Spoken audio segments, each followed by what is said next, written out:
do interviews, and I like that we don't do a lot of interviews because every 3-4 years that we link up, it's a masterpiece. It's a classic. Epic proportions. It's epic, man. So I appreciate you for bringing me to your establishment. We've been knowing each other for a long time, bro. And you are a pillar.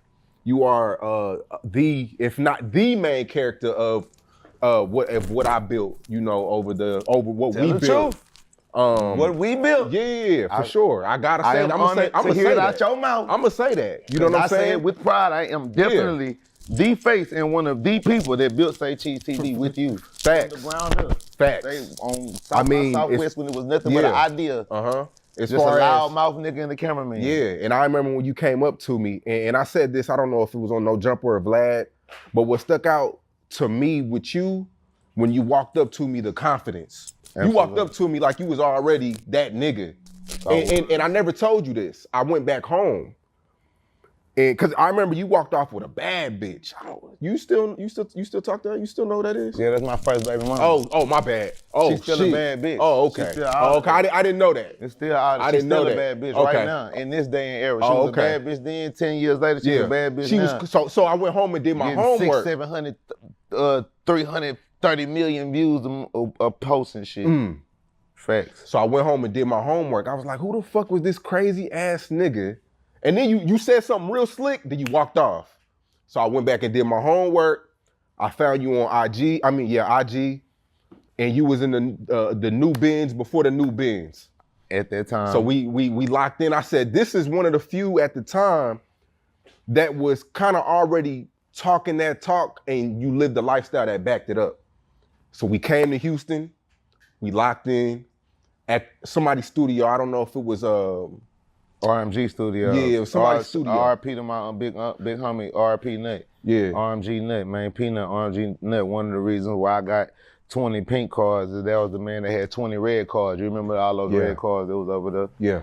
Bikes and shit, like, you know what I'm saying? I kind of recreated the whole makeup that you came to back then. Right, okay. But that South by Southwest, that's when I knew it was real. And then ever since then, we was locked in. And you know me and you, we don't have a love-hate relationship. We do things that we don't agree with. Of course. But at the end of the day, we still, it's honor. It's understood, you know what I'm saying? And brotherhood. Facts, for sure. But I did want to ask you, do you still sip lean? That's like been something I've been wanting to ask you for like the last 2 years. I would say that it's more of a periodic type of thing. It's not like a everyday continuous how I used to be when I was younger. And I've also created alternatives and substitutions for my addiction for lean, and I've turned that into companies, I've turned that into brands, I've turned that into ways to help other people create a balance to where they can get the same euphoria or the same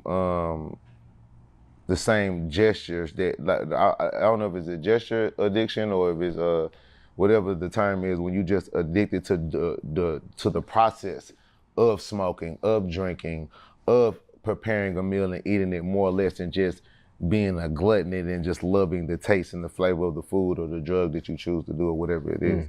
And I did that with this product right here, which is Ski Taste. And this is a soda that's 100% clean. It got no depressants in it, no adjectives in it. It don't make you feel up, down.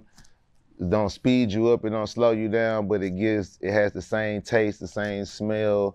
It gives the same look in the cups, the same nostalgia, but it's healthy, it's clean. It's no opium in it. It's only thing that it's high on is sugar.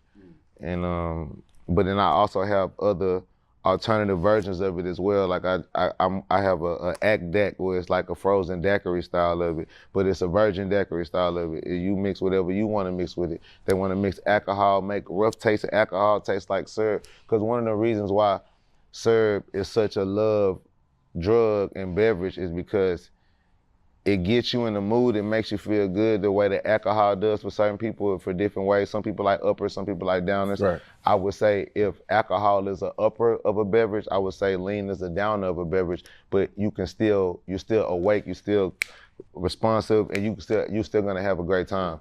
But alcohol is harsh on the throat. It's harsh when it burns. It's harsh on the ingestion, on the digestive system. It don't necessarily feel good on the inside of you unless it's fucking freezing cold outside. This, it's refreshing. When you drink syrup, it's refreshing. It tastes good. It's sweet. It's flavorful. You know what I'm saying? Yeah. It don't.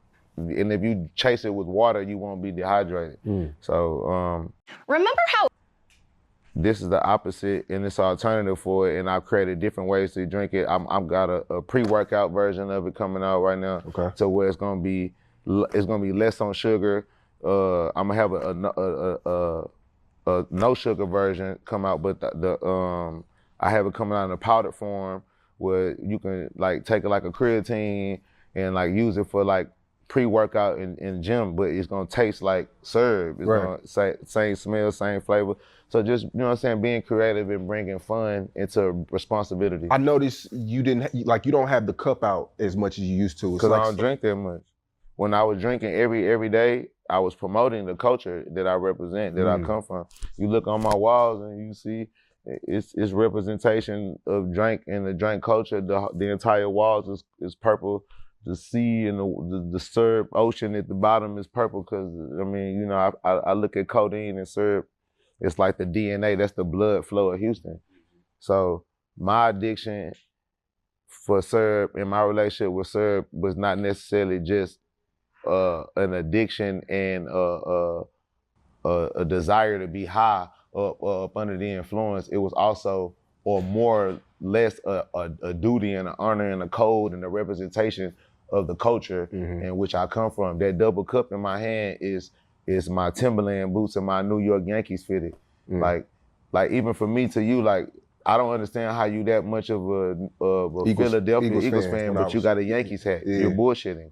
That's disrespectful to be a representation of a place in the state and the culture. For people that, as a fan and as a person that knows you, I know that much about you to say that doesn't go right to me as a consumer.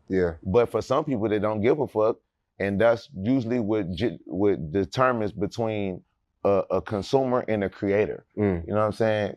And we all know that you are a creator, but some people pick what is important to represent or not. And being from Houston, with us having we have a vast things to represent us and be proud of, but it's within a small spectrum. You know what I'm saying? Like we have our own signature shit, the double cups, the screwed up music, the rims, the swangers. We have all of these different things that represent us, but that still all pretty much falls within one realm: music, nightlife, you know what I'm saying, shit like that, culture shit.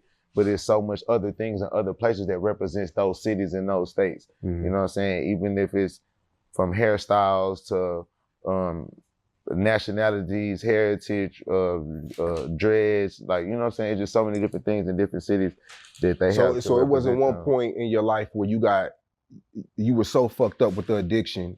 I know you said it wasn't an addiction, but it was still something that you did often that made you try to seek help or reach out to somebody, or it was never that deep. Like you just woke up one day and was like, I'm just gonna just fall back from sipping lean. Yeah, it's never that deep for me with no drug. I might have I have a addictive nature, but I also have I don't know if it's called a compulsive nature or is it called, like, I have a accessibility. Like I need excess. I need abundance. I need a large amount, variety. Like I'm not a person that's happy with one Mercedes Benz. I need 4 Mercedes Benzes.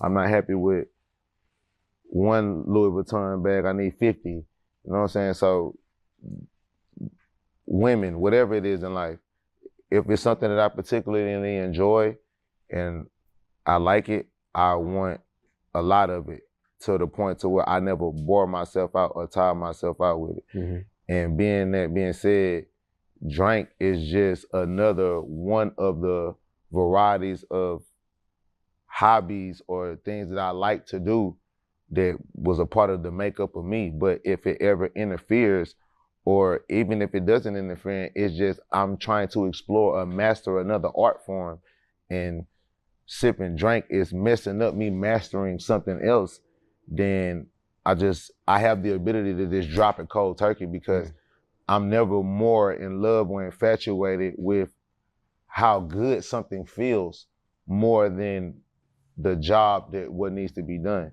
Sometimes to get the result and the profit that you want back, you have to go through pain and suffering. You have to go through the 2-week hole at a job. You have to go through the building up stage. And if just like if I'm going into the gym or I'm practicing on learning a foreign language like how I do, or me trying to play instruments or getting into video game developing, things like that, sip and drink is more of a nightlife type of thing. Some of the activities that I partake in require for me to wake up early in the morning. It require me to be on a different type of diet. I don't know if you know, we got a clip where I interviewed you and you were saying that people were pouring their lean wrong. Yeah. They got like 5 million views on YouTube. I don't know if you know that. Yeah, I remember. I seen that shit is like real life, that's a real thing where people talk about that to this day. Lean, we are a society. That's what I'm saying. I represent that society for the rest of my life. No matter how rich and intelligent and mature I get, the same if Warren Buffett and Donald Trump and fucking Michael Jordan are respected for having a glass of wine and to smoke a cigar, Sauce Walka shouldn't be a problem for being able to sip a cup of codeine mixed with cough syrup and a blunt here and there. Because everything in life is about having moderation. Is that something that you always see where people pour it wrong? Is that still a thing? Like, yes. that's a thing? Hell yeah, it's Houston rules. It's like, so you gotta hold on. So let's redo this shit. Show us. You want them views again? No, no. That was like 7 years ago. So it's like I want to see like I want to see you reenact. Nah, but it's just funny though because I was young then. You know what I'm saying? We ain't gotta do it. I don't want to. We don't gotta promote it. We don't gotta promote it. Yeah, even if I put, we're gonna do it with this right here though. Yeah. But basically, it's really like some scientific shit though. That's what make it funny though. It's really like some Bill Nye the Science Guy type of shit.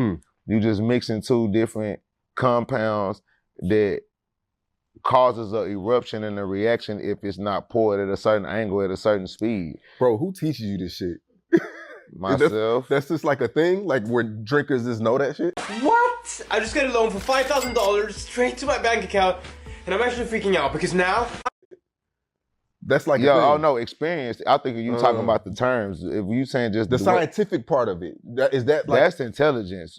The experience is just nigga, you fuck around and find out. So you found out it tastes better when you do it the way you do it. I wouldn't say it might taste better. You might get a more potent response from your soda because you're letting it cure together versus just rushing it in. You know what I'm saying? And then when you, it's another part of it. Yeah, it's more potent. Yes. Okay. Yeah, when you do the process of letting the syrup go in the soda up and down like this, when we washing it and rinsing it, it's like you allowing it to, like, you know what I'm saying, bond.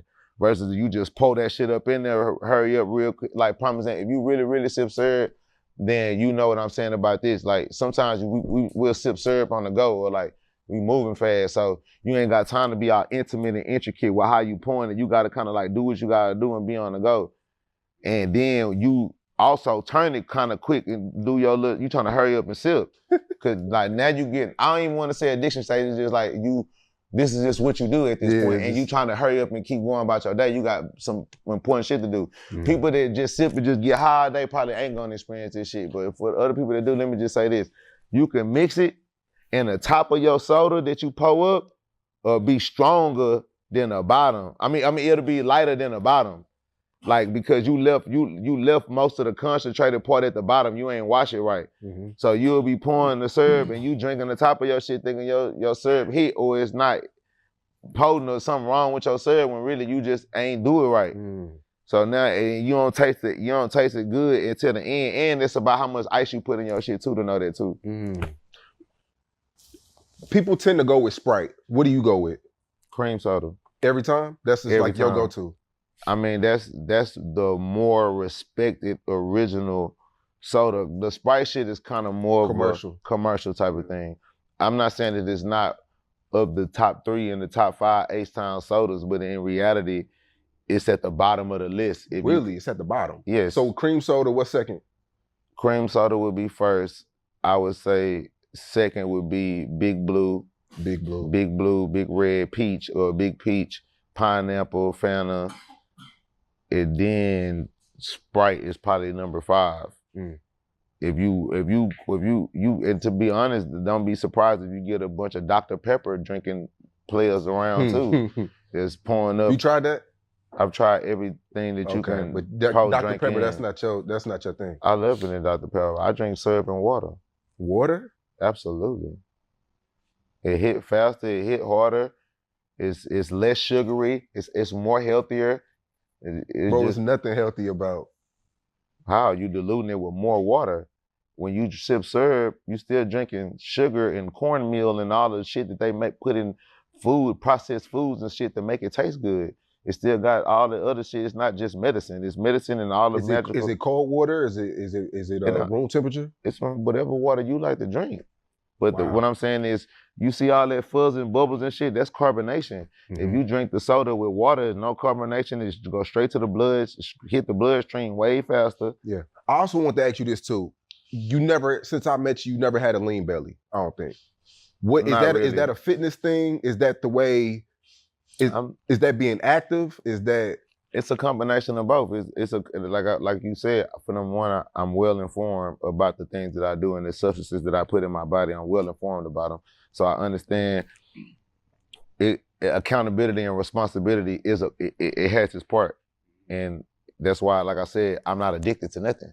I'm not addicted to nothing to where I will allow the nightlife of drinking Don Julio, eating hamburgers, and sipping alcohol or lean make me go to the mirror and lift my shirt up and I have man titties and a fat stomach and can't see this beautiful dick that God gave me. I need to see this dick that God gave me to serve. I need to see these arms and this genetic DNA that the universe has blessed me with to be built as a Greek god and to be 35 years old, approaching 36 with no gray hairs. You have a gray hair. I love you, black man. You don't seem that you're stressing out in life. I'm just letting you understand. I'm just speaking on the reality of desires, wants, and you are what you believe. This ain't stress, this wisdom. You can call it wisdom. I plan to live long and acquire the same wisdom, but I also plan to acquire the fountain of youth. And I feel that, you know what I'm saying, knowledge and doing certain shit certain ways, I stay fit. What is your diet, bro? I've never seen you like eat or like have a favorite food or like, or even maybe publicly, but I've never seen you eat, bro. And that's not like being weird or anything, but like, I hear that a lot. What's your diet, bro? I mean, for number one, like I said, like I was just speaking soul earlier, food? I'm not really addicted to anything that tastes and feels good. I love things.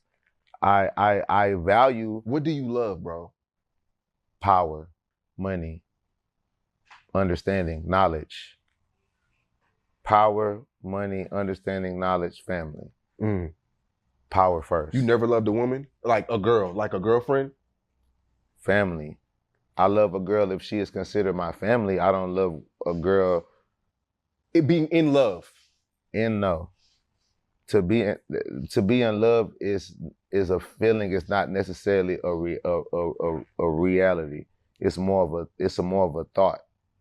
I'm more of a logical person than a person of emotion and feeling. I'm more of a reality is, because I can reality be in love with you, and this me being inside of a love circle with you means that I'm not gonna do actions that are outside of the boundaries or the moral code that you feel was required being in love.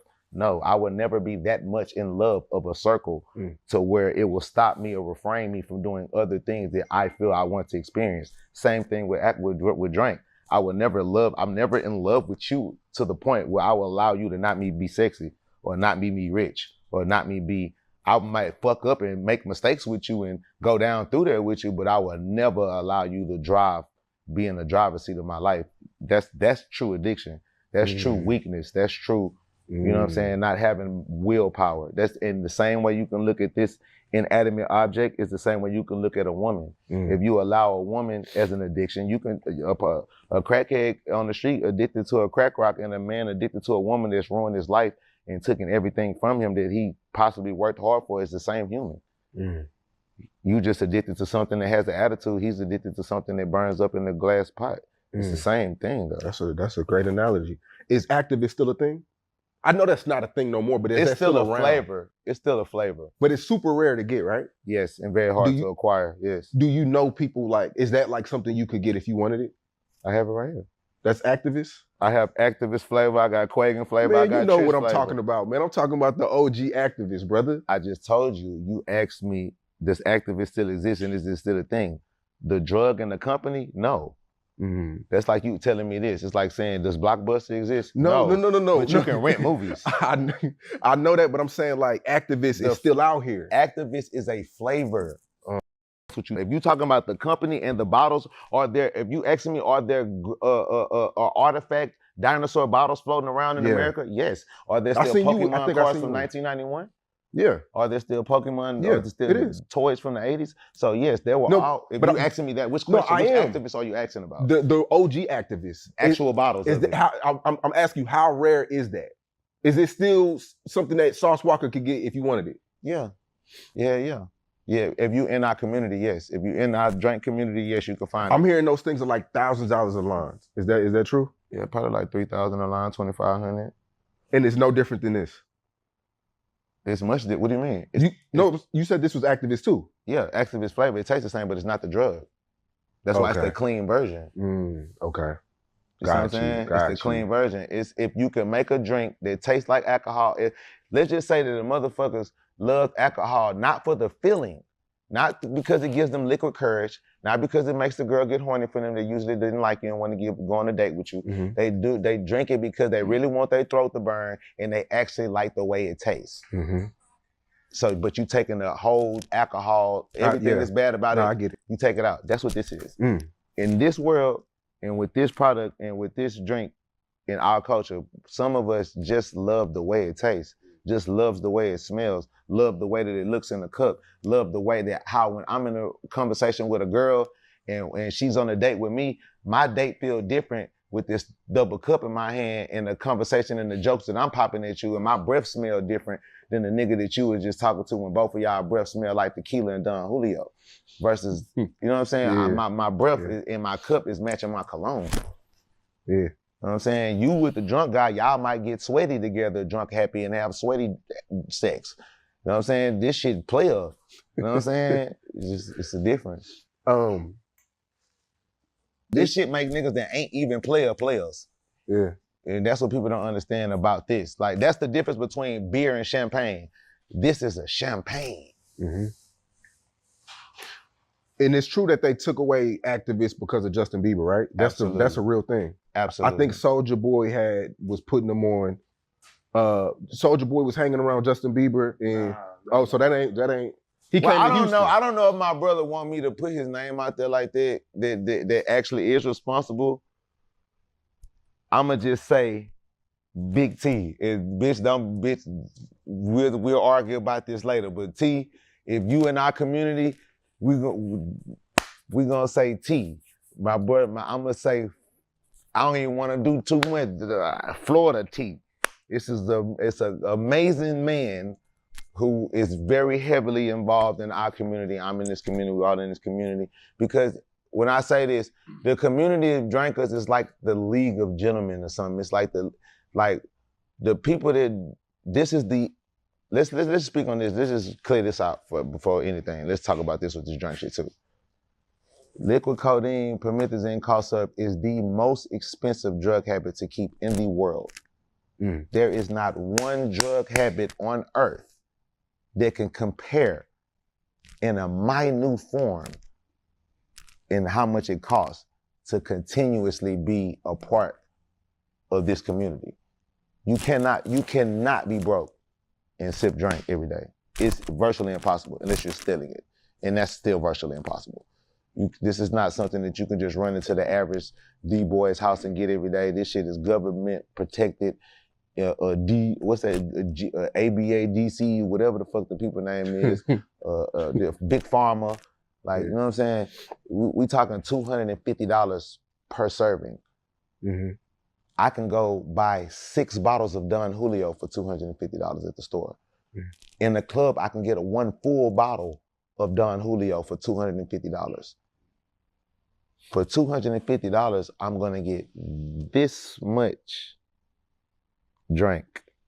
I'm gonna get 1 liquid milliliter for $250, and that's in the Texas market. If I go 3 states over, $300, maybe $400, depending on how big of the idiot in the idiocy it goes. As It may be scarce out there though. It may be a little scarce. It's scarce and all that shit too, but it's still, idiocy is still involved.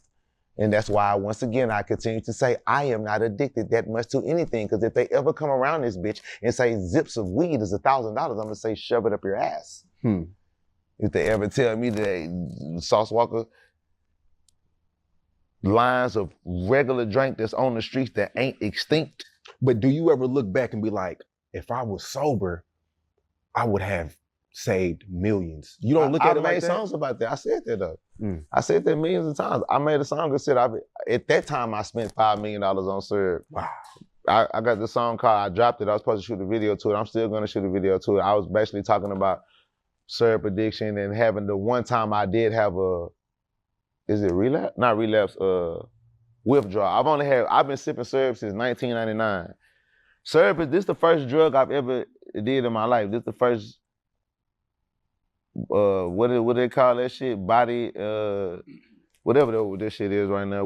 My brother, if you spend $5 million on anything, you love it and you're addicted to it and you're in love with it. $5 million, bro. People don't make that in a lifetime. Fuck no. Hell no. Fuck no. It's a lot of people that don't do things in a lifetime. Maybe you don't let it get the best of you, but don't say that you're not. I never said that I don't love drink. I am not in love with it. I don't have an unconditional love for it. Love, real love is unconditional. See, this is what people get this shit fucked up by, bro. Real love